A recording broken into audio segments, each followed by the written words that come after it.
Au moment où je tourne cette vidéo, on est fin 2024 et qui dit fin d'année dit petit bilan. Je pense que c'est bien de se poser quelques minutes et de voir tout le chemin qu'on a parcouru parce que mine de rien, une année ça passe très vite et c'est facile d'oublier tout ce qu'on a fait. Donc je pense que c'est important de se poser et d'apprécier et de voir les progrès qu'on a pu faire en une année. En 2024, j'ai fait une 50aine d'illustrations que j'ai scannées. On peut dire que j'ai fait plus de 100 dessins en 2024 parce que j'ai fait aussi énormément de modèles vivants, des illustrations aussi que j'ai pas scannées ou jetées. Et je ferai une vidéo spécialement sur le modèle vivant parce que c'est quelque chose qui m'a énormément aidé à m'améliorer en dessin et qui m'aide encore beaucoup. On va commencer par la catégorie portrait parce que c'est ce que je préfère dessiner et peindre. Il y a ces portraits là que j'ai mis par terre et certains que j'ai accrochés sur le mur. Je vous pose là, comme ça je vais vous montrer les versions scannées, ce sera plus pratique et peut-être plus propre en vidéo. Alors je regarde à gauche parce qu'il y a mon ordinateur. Pour la catégorie portrait, on va faire dans l'ordre. C'est pas du tout daté chronologiquement. Sur ce portrait, c'est une boucle d'oreille Van Cleef & Arpels qui est fait à la gouache. Il y a un autre portrait qui est de la même série. Les bijoux sont faits à la gouache. C'est une parure Bulgari et le portrait est fait au stylo bic et le fond en acrylique. Cette année, je me suis entraînée à faire des gouachés de bijoux et j'avais du coup envie de mettre en scène les bijoux sur un portrait. Un portrait d'une collection Carolina Herrera. Portrait fait en août, une collection Patou. Les portraits, c'est ce que je préfère peindre parce que dans les portraits de mode, il y a beaucoup de détails au niveau soit du maquillage, là on peut voir des bijoux, des matières, des vêtements, donc du coup on peut vachement jouer sur les textures. C'est un portrait aussi avec une fleur bleue et rose. Il y a cette peinture là que j'ai pas parce que elle est exposée en ce moment. J'adore ce portrait parce que c'est un des rares portraits que j'ai fait sur une toile sur châssis. D'habitude je fais beaucoup mes peintures à l'huile sur papier. C'est aussi un portrait que j'ai créé en mixant plusieurs références différentes parce que je fais beaucoup de portraits de défilés et pour les droits d'auteur, je me demandais comment ça se passe. J'essaye du coup de créer mes propres références. Ça c'est un gouaché qui est inspiré d'une collection Guillaume Battista Valli. Pareil, j'adorais le détail avec la boucle d'oreille et je me suis dit je vais faire tout entièrement à la gouache. Là c'est un portrait d'une collection Patou. J'aimais beaucoup le reflet sur les bijoux dorés. Portrait de profil aussi, avec un fond bleu. Sur celui-ci, j'aimais beaucoup le chapeau orange et la veste aussi. Ça, c'est un portrait qui est inspiré de lunettes Miu Miu que j'ai créé avec mes propres références. J'adorais ces lunettes teintées et roses en plus. Et j'aime bien aussi faire les motifs sur les vêtements, mais de façon beaucoup plus abstraite que le visage. C'est un portrait d'une collection Yves Saint Laurent. J'aimais beaucoup le visage de la mannequin et j'aimais aussi beaucoup les motifs de la veste, les lunettes qui sont un peu teintées. J'aime beaucoup rajouter des fonds colorés en ce moment. Ça c'est un portrait d'une collection Schiaparelli. J'adorais les boucles d'oreilles, les bijoux de toute façon de Schiaparelli sont incroyables. Là j'aimais bien dans ce portrait avec le fond violet, les boucles d'oreilles et tout, c'était marrant. Sur ce portrait d'une collection Prada, j'ai énormément adoré sur l'image de référence les reflets qu'il y avait sur les lunettes et je pense que ça se voit. Mais en fait de loin ça rend très bien la texture, mais quand on regarde de près, je simplifie beaucoup les matières, les éléments. Donc c'est ça que j'aime beaucoup dans la peinture à l'huile. Quand on zoome de près, c'est assez abstrait finalement. Je fais pas de l'hyper-réalisme, j'aime bien le réalisme. Je trouve pas l'intérêt de faire de l'hyper-réalisme parce qu'on a déjà les photos. Et ça c'est un portrait du Mawang. Et là c'est un détail d'une boucle d'oreille. Voilà pour ce qui est des portraits. Maintenant on passe à la catégorie silhouette qui est un incontournable de l'illustration de mode. Il y a celle que j'ai mis par terre et deux autres qui sont sur le mur.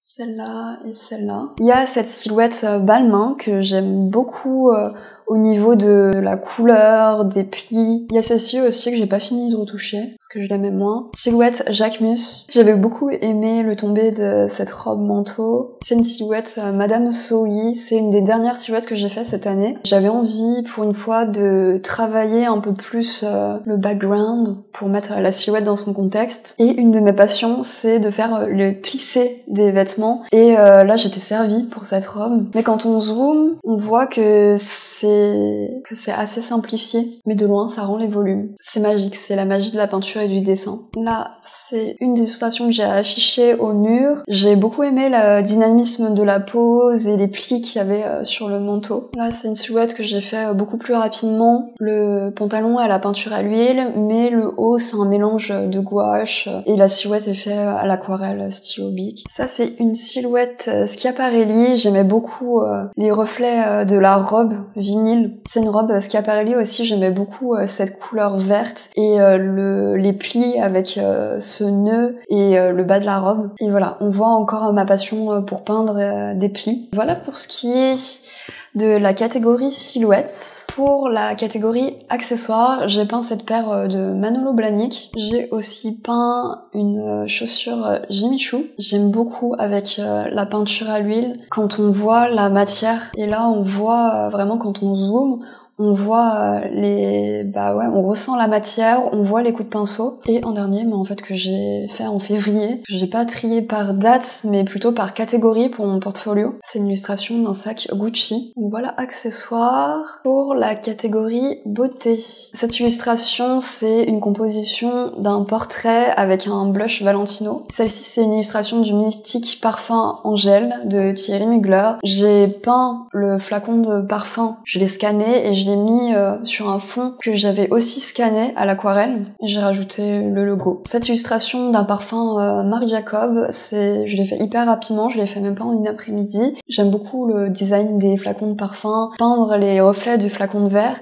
Et j'aime beaucoup les designs des parfums Marc Jacob, ils sont très créatifs. Là, c'est un portrait qui est fait à la gouache et qui met en valeur le rouge à lèvres. Maintenant, on passe à la catégorie lifestyle, qui est un peu une catégorie fourre-tout. C'était l'été, j'ai peint des citrons. Et c'était aussi l'été, j'ai peint un cocktail. Illustration d'un petit café. Ça, c'est un petit cupcake. Une nature morte faite d'après nature. J'aimais beaucoup la fleur, évidemment. Et j'aimais beaucoup aussi les reflets qu'il y avait sur le pot. C'est une nature morte aussi, mais d'après photo. Et j'adorais les reflets qu'il y avait sur la céramique aussi. Et toute la composition avec les petites clémentines, le bol en porcelaine. Et dernière catégorie, c'est la catégorie dessin rapide. C'est des dessins qui prennent max 15 minutes à faire. Donc là, j'utilise des médiums différents. Peinture à l'huile, ce serait compliqué. Alors j'utilise un mélange de médiums. Là, on peut voir sur cette silhouette, c'est de l'encre, j'utilise du pentel, de l'aquarelle, du crayon de couleur. Et pour tous les dessins rapides, j'utilise à peu près ces médiums-là. Ça, c'était en fait du modèle vivant finalement, que j'avais fait dans une session de modèle vivant dans l'atelier de Connie Lim. Une silhouette d'un homme. Les plis sont faits rapidement à l'aquarelle. Ça venait aussi d'une session de modèle vivant. Je m'étais concentrée sur le portrait. Ça, c'est un portrait que j'avais fait pour m'entraîner pour mon premier live illustration. Un portrait aussi avec un chouchou jaune. Là aussi, un portrait. Et dans les silhouettes, donc c'est pour ça que j'ai une catégorie silhouette qui est des illustrations beaucoup plus longues. Et là, en fait, dans la catégorie dessin rapide, j'ai fait aussi pas mal de silhouettes. Donc celle-ci, c'est une robe rouge. Pareil, les plis, ils sont faits rapidement à l'aquarelle. Là, une robe verte. Ça, c'était une silhouette d'homme. Là, c'est aussi une silhouette d'homme. J'aimais beaucoup la coupe du costume et j'essaye de m'entraîner un peu plus à dessiner des hommes parce que c'est vrai que je dessine beaucoup plus de femmes, que ce soit un portrait ou silhouette. Pour mon premier live illustration, de toute façon, j'étais obligée de m'entraîner à dessiner des portraits d'hommes et à dessiner des hommes et finalement, ça s'est bien passé. J'ai même beaucoup aimé les portraits que j'ai faits des hommes qui étaient présents dans la boutique. Silhouette, pareil, au pentel, aquarelle, en rouge et noir. Cette année, j'ai fait pas mal d'illustrations entre guillemets finies parce que j'avais besoin de remplir mon portfolio et de le mettre à jour. Et il y a encore des catégories sur lesquelles faut que je fasse beaucoup plus d'illustrations. Donc j'adore faire des portraits, c'est ce que je préfère faire. Mais il faut aussi varier un peu et faire autre chose que ce qu'on aime. Et comme j'avais dit dans la vidéo 8 conseils pour progresser en dessin, c'est important de varier les sujets pour s'améliorer dans ce qu'on préfère faire. Même par exemple dessiner un paysage, ça peut nous aider à nous améliorer, à dessiner des portraits. J'espère que cette vidéo vous a plu, n'hésitez pas à liker, commenter, à vous abonner pour soutenir la chaîne.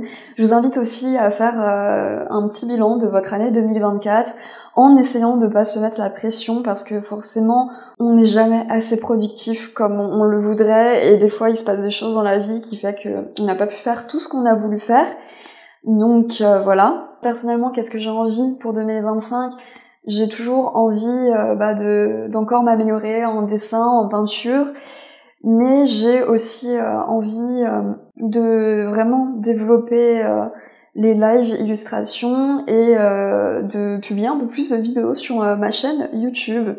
Donc forcément je peux pas tout faire en même temps, j'aurai un peu moins le temps de dessiner je pense, mais bon je vais essayer de me concentrer sur ça cette année. Et n'hésitez pas à me dire qu'est-ce que vous prévoyez pour vous-même pour cette nouvelle année, pour qu'elle se passe au mieux. Petite précision, je sais que c'est impossible de pas se comparer, moi aussi je le fais de manière soit consciente, soit inconsciente, mais de garder en tête que on peut pas se comparer à quelqu'un qui dessine par exemple 8 heures par jour, et que vous avez peut-être que 1 heure par jour, voire beaucoup moins, à dédier à cette pratique. Il y aura toujours meilleur que nous, un meilleur dessinateur, un meilleur peintre, un meilleur créateur de contenu qui fait des super belles vidéos, parce que je sais que les bilans de fin d'année peuvent être vraiment culpabilisateurs des fois. Moi j'ai vraiment fait ça à titre personnel pour voir qu'est-ce que j'avais fait, sur quoi je dois travailler encore plus en 2025, aussi pour peut-être vous inspirer, pour vous donner des idées pour votre portfolio, vous donner aussi